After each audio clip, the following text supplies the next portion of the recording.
Welcome friends to another r/NuclearRevenge video. Whether you say it's nuclear or nuclear, everybody's welcome here. Join in by hitting the like and subscribe buttons down below. That said, our first story of the day is by JodaBro56. Animal abuser gets sent to the hospital. Background: I worked at a marine biology center in Florida. It was sometime in June, and I was with some other employees and a couple of visitors. We were exhibiting some of the animals we recently rescued. There was a turtle who had been hit by a propeller, a shark who had been cut by another animal, and I was taking care of a stingray who was recovering from being beached in a storm. Enter our animal abuser. This man in about his 30s was in the center visiting with his wife and kids. He was yelling at them about some toy and with the wife about being strict with the kids. He had the typical wife beater look, so they let their kids look around at the turtle and the mom's on her phone. The guy walks up to me and says, "What you got there?" I say, "We rescued a stingray who was beached during a storm," which is followed by a laugh as he says, "How dumb does a fish gotta be to beach itself?" I didn't really respond to the comment and just said, "Her name's Lucy." He takes a look at Lucy and starts calling her ugly. I don't get what this guy's problem is, but I just keep my comments to myself. He gets too close to the ray though and touches its face. Bad move. The stingray jumps and splashes the guy with water. I laugh, which is stopped by this guy's death stare. "You little witch," the man says as he punches Lucy right in the face. She's obviously startled by this and swims to the other side of the container. I was furious by now and said,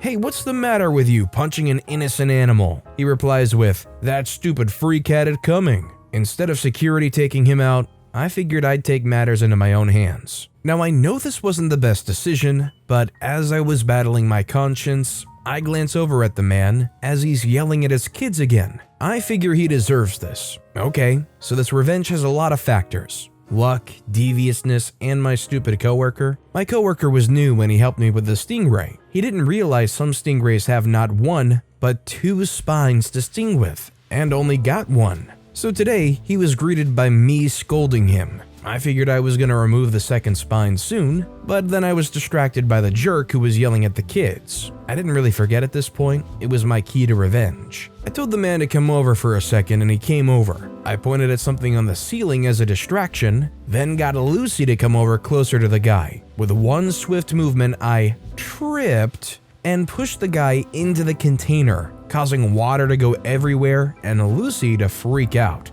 As all the pieces miraculously fell into place, Lucy whipped her tail at the man and sliced him right across his back. For those who don't know, a stingray can easily slice right through clothes. She did, and the man was instantly screaming. The wife looked from her phone, and the kid's eyes darted over as well. There was a bloody panic as the man was on the floor wincing with pain, blood all over, a screaming wife and bawling kids, and panic from the employees. The paramedics were called, and the guy jumped up and charged me for bumping into him. People were holding him back, and I was doing my best act to be frightened by the incident. He was rushed off. I was questioned by my boss. He believed me, and that was that. The man was in the hospital for a week. He had to get the poison out and needed stitches for his back. You may not see this as nuclear, but it was. If there were complications with the paramedics arriving, he could have bled out. And he tried to sue us for almost killing him, but easily lost and was countersued for thousands of dollars. Tag on the week in the hospital,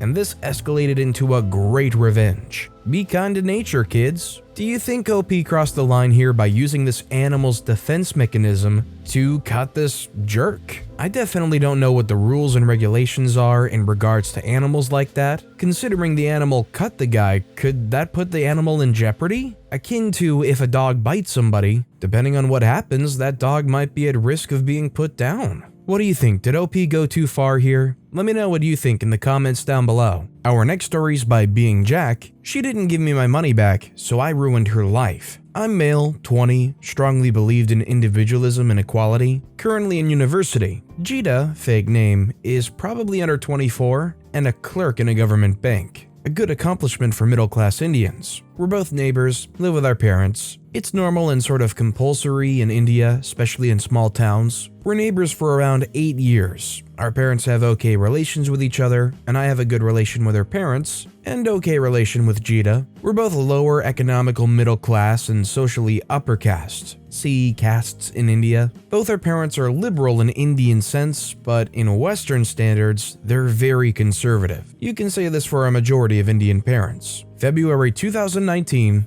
I had to deposit 8,000 Indian rupees, 112 USD. It's a large amount for lower middle class Indians, in the bank. I'm also sort of lazy and didn't want to wait in queues in the bank. Also, Jita was in the same bank. So I thought, I'll give her the money and she'll deposit that in my account. I went to her house at 7 a.m. and called for her mother. She opened the gate. It turned out that her elder brother, 28, and mother and father went to temple. I told her why I came. She accepted the money and told me that she would keep the hard cash and transfer the money from her account the next day. 2 weeks later, the money was still not deposited. I asked her about this several times, mainly from WhatsApp, but she just made excuses. At last, after 3 weeks, I went to her house and asked her to give the money instantly. I threatened her that I would tell her parents. After hearing that, she said this: "What proof do you have that you gave me money? Ask for money again, and I'll tell everybody that you're sexually harassing me." That was it. I became stiff as stone.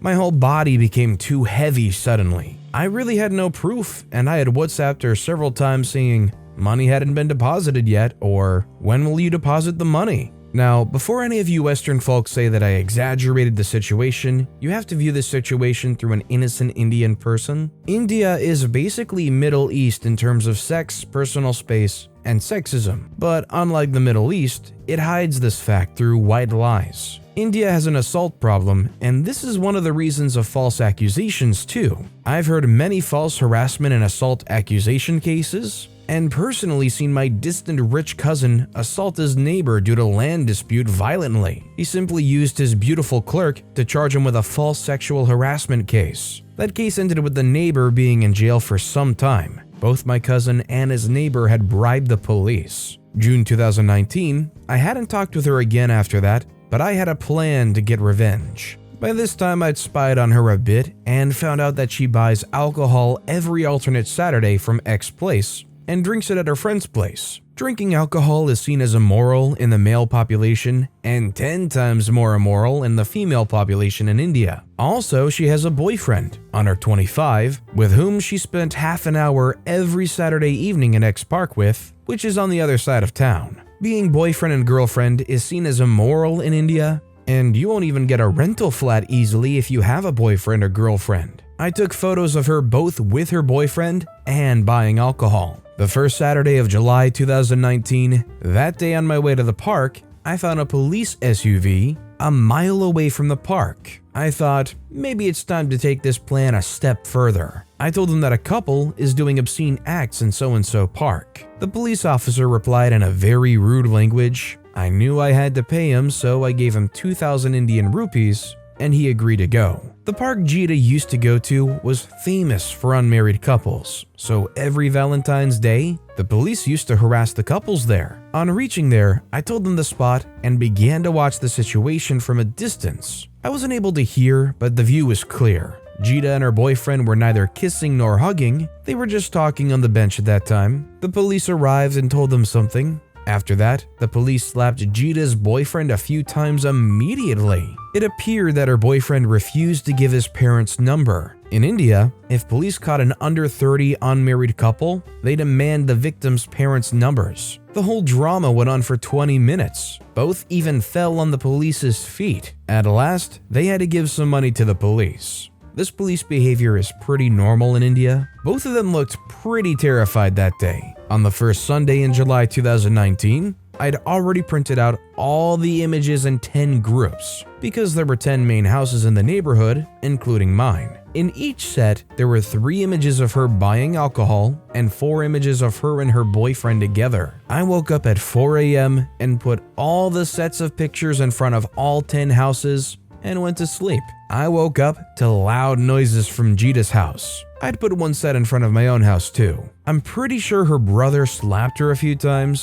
Her mother was calling her bad names like Randy, Hindi word for a promiscuous girl. Her father was not in the house that day. I asked my mother about the situation, and she told me to stay away from Jita. She told me that Jita had shamed the whole society with her childish behavior. August 1st, 2019, in the last month, she was forced to stay in the house by her parents. The whole neighborhood was disgusted by her, and her parents also charged a blackmailing case on Jita's boyfriend, which caused her boyfriend to spend a few days in jail, but he was released after a week. Her parents also tried to arrange a marriage for her. It turned out that her boyfriend was from a lower caste, which fueled the rage even more. She also needed a stitch in her lips because her brother literally cut her upper lip in half. September 15th, 2019, she'll be married next year. She had started going to the bank again. I still haven't gotten the money. The main takeaway I have from this story is culturally things work a lot different in India. A common thing might be people asking, well, why didn't they just threaten to expose all this evidence?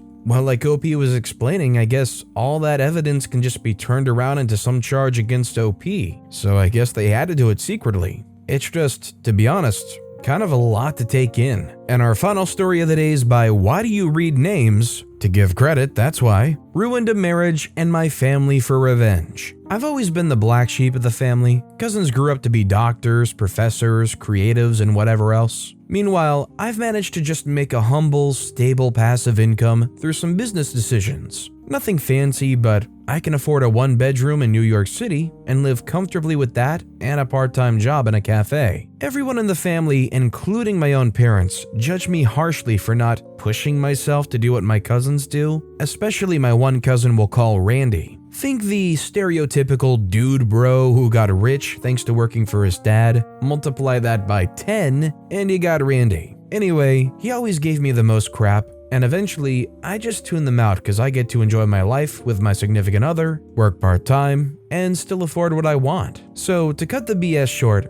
Randy has a wife and 2 kids. He also has a mistress. I found this out because one day, I was walking through the city when I saw him walking down the street with a woman who clearly wasn't his wife, arms around each other. I checked Facebook and saw he had indeed posted about visiting a bagel shop in the city while on a business trip that morning. So we had Indeed in the city. So I decided, screw it, let me see how this plays out. I followed them for 5 hours, snapped several photos, one of them going into a hotel together. I held on to these and waited until Christmas that year. About 6 months later, I decided to unceremoniously drop printed photos in front of everyone at the table before dinner and made sure to get his wife to see them. Cue screaming and fighting. I actually got a black eye out of it. It was Randy's dad who did it though, not him. Cue the police, a lot of questioning, my significant other and I get kicked out. We head back home after talking to the cops one last time. The aftermath, besides Randy's wife and another cousin who hates Randy,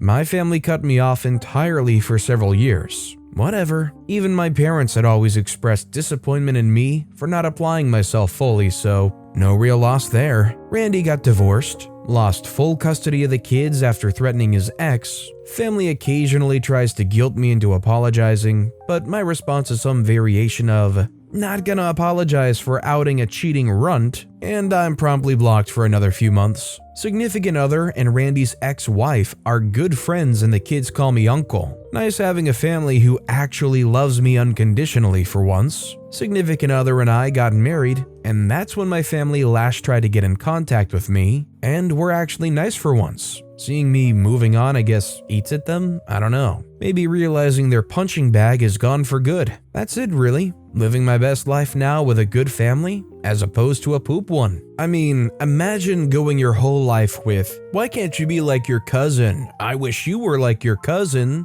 Your cousin's doing so good, I wish you were like that. It would probably fuel something in the back of my mind that wants to take them down too. And hey, them walking around in the city with somebody that's obviously not their wife, going to hotels with them? Honestly, in my book, I feel like you were doing the ex-wife a great deal of service by letting them know. Now, I will say the way OP did it was pretty over the top, but nonetheless, I do think OP still technically did do the right thing. But with that being said, that's all the time we have for today. So of all these stories I've read today, which is your favorite and why? Let me know in the comments down below. And if you haven't yet, if you could like and subscribe, that would mean a lot to me. Whatever you do, whether it's liking, subscribing, turning notifications on, all of it helps grow this channel and I appreciate the heck out of it. So until next time, I'll see you all tomorrow with some more stories.